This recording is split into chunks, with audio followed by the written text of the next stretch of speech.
funciona sobre documentación exhaustiva. Cuando tenéis un cliente, ¿qué creéis que le va a interesar más? ¿Que el documento de requisitos esté clavado, el de diseño también, pero luego que no tengan nada para usar? ¿O creéis que les interesa más el tener un programa funcionando, tener su aplicación funcionando, con manual de usuario, por supuesto? Pero eso interesa más que toda la documentación que se va haciendo intermedio. Entonces veremos eso, que nos centramos en hacer una aplicación que funcione, enseñársela al cliente y que vaya viendo, vaya aprendiendo, nos vaya dando feedback y así vamos adaptándola y vamos haciéndola según va queriendo. Otra cosa importante, colaboración con el cliente sobre negociación de contratos. Normalmente cuando tú estás haciendo una aplicación para un cliente y hay que sacar los contratos, normalmente ya la relación no es muy buena. Entonces normalmente se premia el intentar darle el mayor valor posible al cliente y bueno, el contrato es algo que hay que firmar, que está ahí, pero no hay que intentar tomárselo al pie de la letra. Y sobre todo responder al cambio.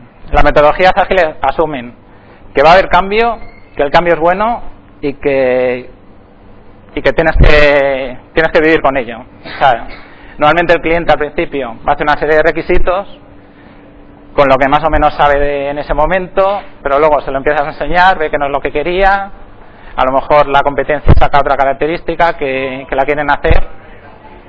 Entonces, eso, siempre tener el cambio en mente, pensar que el cambio es bueno, es algo necesario y es algo que va a ocurrir. Entonces no tiene sentido, por ejemplo, en metodologías tradicionales, que cuando el cliente quiere hacer un cambio, se le pone muy caro el hacer un cambio. A lo mejor se le dice, no, tienes que rellenar esta hoja de cambio de requisitos, etcétera, y se le pone muchas trabas cuando quiere hacer un cambio a los requisitos iniciales. Cuando en verdad lo que a nosotros nos tendría que preocupar es que el cliente esté contento, más que cumplamos el plan inicial.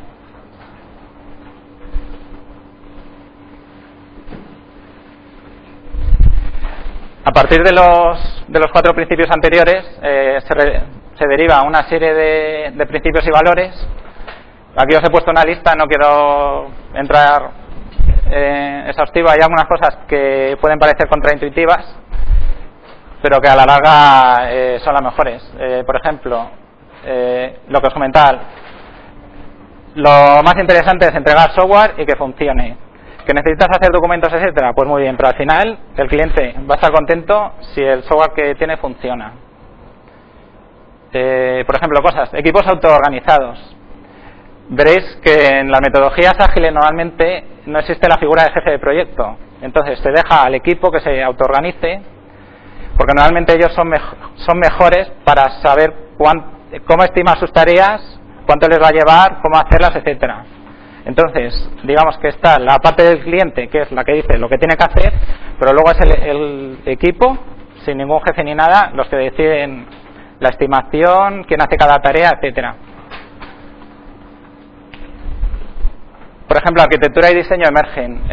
Normalmente, no sé si habéis estado en algún proyecto en el que se tiran 1 mes o 2 meses haciendo la arquitectura, luego el diseño, etcétera.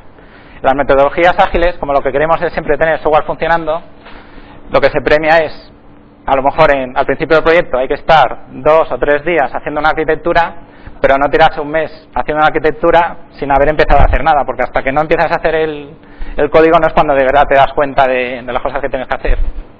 Entonces, eso, no el sobrearquitecturar al principio, sino según vas necesitando, lo vas haciendo.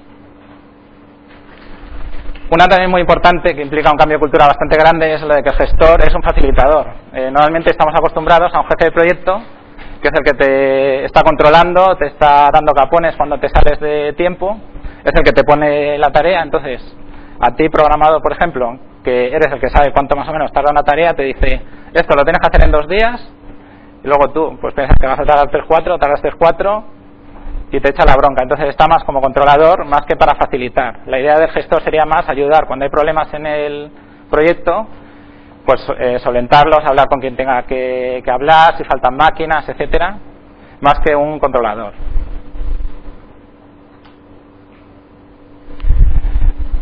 Metodologías ágiles no significa, esto es una confusión bastante frecuente, no significa no metodología. O sea, hay gente que por hacer test unitarios o por pensar que son buenos los test unitarios pero que no tienen tiempo para hacerlos, piensan que están haciendo metodologías ágiles, y eso no es verdad. Hay una serie de metodologías ágiles, desde las que son más laxas y te permiten más libertad, hasta las que te permiten menos libertad.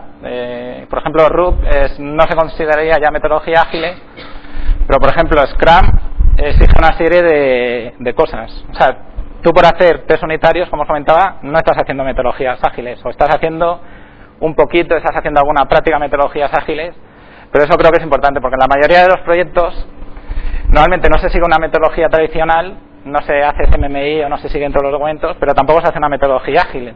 Normalmente es un tipo de programación heroica, vamos a ponernos a programar y pues ya estará.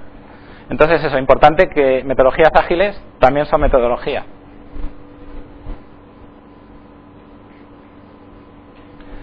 Como ejemplo, pensaréis en metodología ágil que no se estima, que no se planifica, y probablemente se estime y se planifique más que en una metodología tradicional. La única diferencia es que en una metodología tradicional casi toda la estimación y planificación se hace al principio del proyecto. Entonces se dedica muchísimo tiempo a cada tarea pequeñita tal, a lo mejor es un proyecto de un año, empiezas ahí a hacer las tareas en grande, y luego pequeñita y luego en el proyecto, el jefe del proyecto lo único que va haciendo es viendo cómo va conforme al proyecto y va diciendo, uy, aquí nos hemos ido pero normalmente no se hace una replanificación, simplemente se va comparando con la planificación. En cambio, las metodologías ágiles que dicen, por un lado, que al principio del proyecto hay muchísima incertidumbre sobre lo que va a pasar. Entonces, cuanto más tarde tome las decisiones, pudiendo, más información tendré y más fácil será que haga una estimación buena. Eso por un lado. Luego, por otro lado, una gráfica muy interesante es que normalmente cuando yo tengo que dedicar un tiempo a la estimación, si a mí me dicen que estime algo y no dedico nada de tiempo, digo, pues 5 días. Probablemente sea una estimación bastante mala. Pero si le dedico media hora, probablemente suba bastante. Pero luego llega un momento en el que por mucho tiempo que le dedique a hacer la estimación, no la voy a mejorar. Precisamente por la incertidumbre que tenemos. Entonces las metodologías ágiles lo que hacen es dedicarle un tiempo razonable a la estimación, pero no mucho más. Entonces la idea sería más o menos dedicarle tiempo más o menos hasta por aquí, y luego ya el tiempo que dediques de más ya no es productivo, o es muy poco productivo.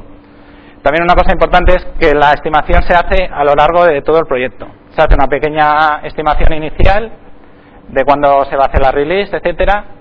Luego cada iteración de 2 a 4 semanas más o menos se va haciendo otra planificación, y luego todos los días también se hace una planificación. Luego además hay una planificación a nivel del portfolio de productos, otra a nivel de la empresa, pero se estima, y ya os digo, se estima prácticamente todo el tiempo. Y bueno, quería terminar la introducción con,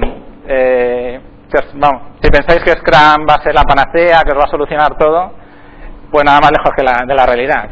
O sea, Scrum lo que te va a ayudar es a saber dónde estás. Entonces, si tienes un equipo malo, un equipo que no sabe del negocio, lo que te va a permitir Scrum es que a las 2, 3 semanas, 4 semanas, según tu iteración, te darás cuenta pues que va fatal. Pero esto es mucho mejor que no en un proyecto de un año, cuando va a llegar al final del año, pues empezar con retrasos, ver que no iba, que el cliente se lleve sorpresas desagradables.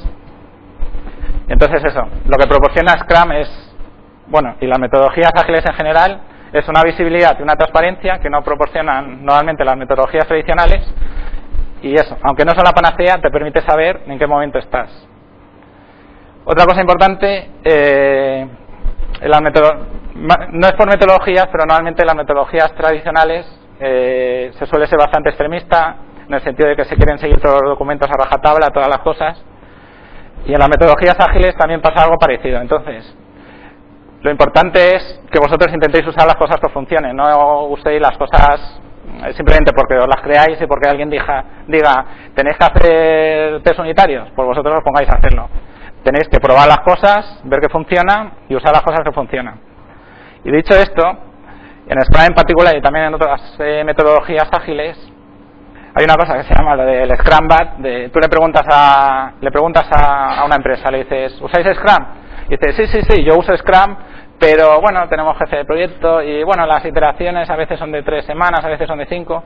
Bueno, y esto Entonces, aunque os recomiendo que uséis lo que os funciona, sí os recomiendo que primero uséis Scrum tal cual como es, aprendáis por qué funciona y luego ya